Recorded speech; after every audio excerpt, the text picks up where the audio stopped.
Good morning. ഇന്നലെ ഈ out to save കാർബൺസിന് ഇത് ചിന്തിച്ചുകൊണ്ട് ഏതെല്ലാം രീതിയിലാണ് ഇത് എന്നെക്കൊണ്ട് നടപ്പാക്കുക എന്നുള്ളത് എൻ്റെ ചിന്തന. അപ്പോൾ ഞാൻ വിചാരിച്ചു, എന്തിന് കാറ് പോകണം, നമ്മളൊരു പണി ഈ കൂട്ടായ്മയായിട്ട് ഷെയർ ടാക്സി പോകുന്നുണ്ടല്ലോ, അതിലൊന്ന് സഞ്ചരിച്ച് നോക്കുക എന്ന് പറഞ്ഞ് അങ്ങനെ ഞാൻ ഇന്നലെ അത് ട്രൈ ചെയ്തു. ഷെയർ ടാക്സിയിൽ പോയി, ഒരു കുഴപ്പമില്ല.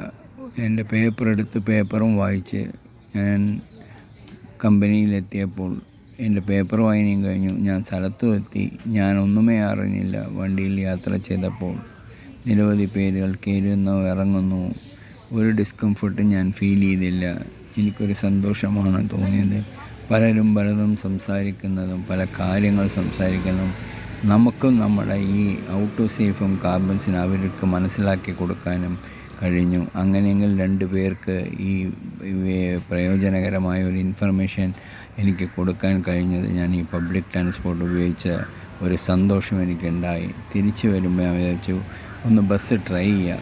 എന്തായാലും ബസ്സിൽ വന്നിട്ട് ഇപ്പോൾ വലിയ തിരക്കൊന്നുമില്ല, നമുക്ക് എന്തുകൊണ്ട് ബസ്സിൽ പൊക്കൂടാ. അതേമാതിരി ബസ്സിൽ കയറിയിരുന്നു. ഞാൻ ബസ്സിലിരുന്നു. നല്ല കാറ്റ്, സുഖമായ യാത്ര.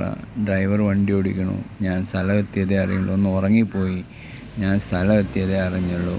അപ്പോൾ ഞാൻ വിചാരിക്കുന്നത്, എന്തിനാണിപ്പോൾ ഈ കാറിൻ്റെ ആവശ്യം എന്നുള്ള ചിന്തനയാണ് എനിക്ക് ഇനി ഉണ്ടായത്. കാറ് വാങ്ങുമ്പോൾ നമ്മളൊരു ഇമോഷനിലല്ലേ കാറ് വാങ്ങുന്നത്. പക്ഷേ നമ്മുടെ യാത്ര പബ്ലിക്കിൽ എത്ര സുഖകരമായിട്ട് പോകാൻ കഴിയുന്നു. എവിടെ നോക്കിയാലും നമുക്ക് വിളിച്ചാൽ ഓട്ടോ ഉണ്ട്, അല്ലെങ്കിൽ മറ്റ് വാഹനങ്ങളുണ്ട്. എന്തിനാണ് ഈ കാറ് നമുക്ക്, അതും നമ്മളൊരു പെട്രോൾ കാർ ഉപയോഗിക്കുന്നത് ഏറ്റവും തെറ്റല്ലേ എന്ന ചിന്തന എനിക്ക് വന്നു. Maybe I will try to sell this car. Thank you.